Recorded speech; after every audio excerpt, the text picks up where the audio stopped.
Hello বন্ধুরা, তোমার সকলকে স্বাগতম তোমাদের চ্যানেল ডব্লিউবি প্রাইভেট টিউশনে। আজকের এই ভিডিওতে আমরা রায় মার্টিন প্রশ্নবিচিত্রা 2024 পঞ্চম শ্রেণীর তোমাদের দ্বিতীয় ইউনিট টেস্টের জন্য যে ইংরাজির 1 নম্বর স্কুল রয়েছে 67 নম্বর পেজে, তো এই প্রশ্নপত্রের সম্পূর্ণ উত্তর নিয়ে আজকের এই ভিডিওতে আলোচনা করব। তো চলো ভিডিও শুরু করা যাক। দেখো, তোমাদের প্রথমে রয়েছে রিডিং স্কিল সিন, এটা নেওয়া হয়েছে দ্য রেবেল পোয়েট থেকে। কি বলছে দেখো, এখানে বলছে এক number, read the following passage carefully and answer the questions given below. এই প্যাসেজটাকে ভালো করে পড়তে বলছে সাবধানে, এবং কি করছে, প্রশ্ন উত্তরগুলো করতে বলছে নিচের। প্রীতম কি বলছে দেখো, Pritam did Kumud Ranjan inspire him to write poems. বলছে প্রীতম কি বলছে, বলছে কুমুদ রঞ্জন কি তাকে অনুপ্রাণিত করেছিল কবিতা লেখার জন্য। ফাদার বাবা বলছে ইয়েস, হ্যাঁ, but Nazrul was also influenced by Rabindranath and the Persian poet like Hafez and Khairam. বলছে বাবা কি বলছে, হ্যাঁ, কুমুদ রঞ্জনের কাছ থেকে ইন্সপায়ার হয়েছে, এবং এছাড়াও কার কাছে, এটা মনে রাখবে, রবীন্দ্রনাথ ঠাকুর, রবীন্দ্রনাথ এবং পার্সিয়ান কবি যে আছে তার কে, একটা হচ্ছে হাফেজ আর একটা হচ্ছে খৈয়াম। এবারে আঙ্কেল রহিম কি বলছে দেখো, বলছে আঙ্কেল রহিম কি বলছে, did you know that Nazrul join the army under the British. বলছে তুমি কি জানো, তোমরা কি জানো যে নজরুল যে ইংরেজদের আমলে তারা সৈন্যে যোগ দিয়েছিল। He also in the 49th Bengal regiment. ঠিক কোথায় ছিলেন নজরুল, বলছে 49তম বেঙ্গল রেজিমেন্টে ছিল।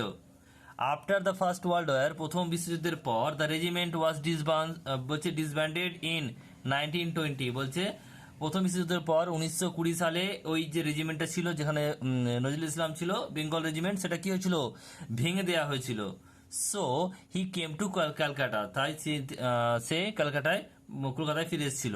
ফাদার বাবা বলছে, at that time Indian has Ryzen against the British rule. এই সময় ভারতীয়রা কি করেছিল, ইংরেজদের বিরুদ্ধে কি করেছিল, ইংরেজদের বিরুদ্ধে সাড়া দিয়েছিল। বলছে Nazrul protest against the cruelty of the British in his own way. তাহলে কি বলছে, নজরুল বিরোধিতা করেছিল ইংরেজদের বিরুদ্ধে। কিসের বিরুদ্ধে, ইংরেজদের যে ক্রুয়েলিটি, মানে হচ্ছে খুব ক্রুয়েলিটির জন্য ব্রিটিশদের বিরুদ্ধে প্রোটেস্ট করেছিল। বলছে in fact he also start writing poem, essay and songs of to voice his protest. আর কি বলছে, সে আর কি লিখেছিল, সে লিখতে শুরু করে রাইটিং, বলছে পোয়েম, কবিতা, এসে, বলছে এবং কি আর হচ্ছে গান, সং, কি করছে, তার নিজের ভাষায় লিখেছিল প্রোটেস্ট করার জন্য। He is the rebel poet of India. সে হচ্ছে কি বিদ্রোহী কবি, কে, নজরুল ইসলাম। একটা কি বলছে দেখে নাও, এর দেখে বলছে write true and false, T for true and F for false statement. একটা বলছে Nazrul serve the Indian army under the British rule. এটা কি হবে, এটা অবশ্যই ট্রু হবে, টি লিখলাম এখানে। নেক্সট প্রশ্ন বলছে দেখো পরেরটা, Nazrul was not influence by Rabindranath. এটা হবে কি, এটা হবে ফলস, রবীন্দ্রনাথের দ্বারা অনুপ্রাণিত হয়েছিল, এখানে বলছে হয়নি, তাহলে ফলস হবে। Rabindranath was the rebel poet of India, এটাও ফলস হবে। রবীন্দ্রনাথ ঠাকুর কিন্তু বিদ্রোহী কবি নন, কাজী নজরুল ইসলাম হচ্ছে বিদ্রোহী কবি, তাই এটা ফলস হলো।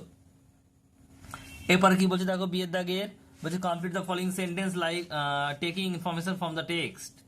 কি বলছে দেখো, একটা Nazrul was influence by the Persian poet like, কে ছিল, একটা হচ্ছে হাফেজ আর একটা হচ্ছে খৈয়াম। কি লিখবে,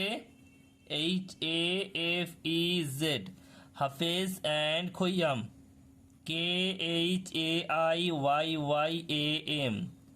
এখানে লেখা আছে, বানানটা তোমরা দেখে নেবে এখান থেকে, দেখো হাফেজ অ্যান্ড খৈয়াম, এটা লিখে দেবে এটুকু।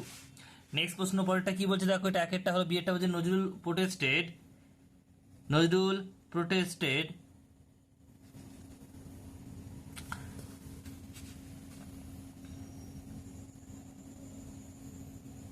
বলছে নজরুল প্রোটেস্টেড, এখানে লিখবে দেখো, এখানে লিখবে against the cruelty of British in his own way। Next হচ্ছে এটুকু লিখে দেবে, সেটা হচ্ছে in order to voice his protest against the British, Nazrul এখানে লিখবে start writing poem essay and songs to voice his protest. এরপর হচ্ছে দেখো পরেরটা সি এরটা বলছে আনসার দ্য ফলোইং কোয়েশ্চেন্স। একটা কি বলছে, who inspire Nazrul to write poem, কি লিখবে তাহলে? এটা দেখো কি লিখবে, নজরুল রবীন্দ্রনাথ এটা এ হবে, সি এর দাগের এ হবে এটা। কি বলছে তাহলে কে কে হচ্ছে লিখবে যে রবীন্দ্রনাথ কুমুদরঞ্জন মল্লিক বলছে Hafez and Khayyam inspire Nazrul to write poem. তারপরে প্রশ্নটা কি বলছে দেখো, বলছে যে why did Nazrul have to leave the army, কেন ছেড়েছিল? উত্তর লিখবে Nazrul had to leave the army because, কারণ কি? কারণ হচ্ছে after the first world war the regime Nazrul join was ডিসবান্ড।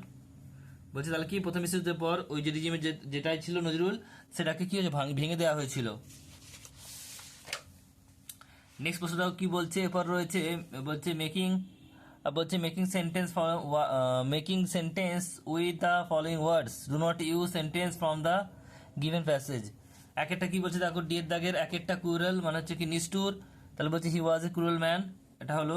R B এরটা বলছে দ্য ভয়েস, বলছে ভয়েস মানে কি?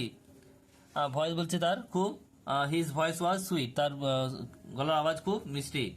এরপর হচ্ছে দেখো গ্রামার ভোকাবুলারি দুই এর দাগে রাইট দ্য অপোজিট ওয়ার্ড, বিপরীত শব্দ লিখতে হবে। একটা বলছে ডিফিকাল্ট, এটা কি হবে? ইজি। তারপর হচ্ছে বি এরটা কি বলছে দেখো সুইট, এটা হবে শোর। আর সি এরটা হচ্ছে স্ট্রেট, এটা হবে কার্লি।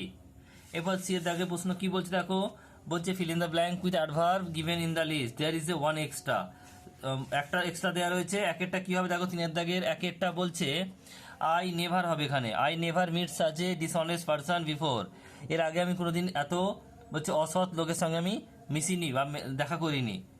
এরপরে প্রশ্ন বলছে দ্য লিটল গার্ল রান, এটা কি হবে? ফার্স্ট।